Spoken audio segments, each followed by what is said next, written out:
ভাবিনি কখনো আমি তোরই হব, স্বপ্নেরা দোলা দেয় তোরই টানে, তোর মাঝে খুঁজে পাই বাঁচার মানে। বুঝি না এমন তোকে ছাড়া, তুই যে আমারই জীবন, কত যে আপন তুই কি করে বোঝাবো। আরে পাগলা, ওকে তাড়ানো লেগে বলছি। আমাকে দাঁড়াতে লেগে মিথ্যে কথা বলার কি আছে? বললেই পারতেন আমাকে পছন্দ না।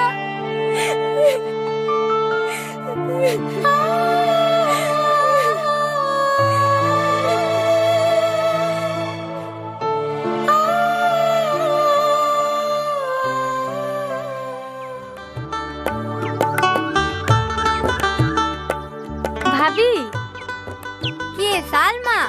আয় আয় বস। তোমার শরীর কেমন আছে? এই আছে মোটামুটি, এখন কাজ টাজ করতে পারছি, আগের মতন আর অসুবিধা হয় না। দাদা বাড়িতে আছেন? টনি দাদা? ও গো, দাদা এসছে। বসেন দাদা বসেন, আমি টাকা নিয়ে আসছি।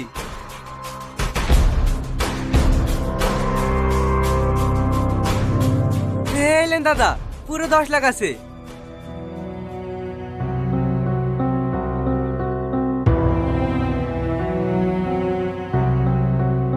এইলে ধর। এইলেন। কি হলো দাদা, এখনো তো আরো 10 লাখ টাকা পাবেন? টাকা ঘুরে দিয়েছেন কেন?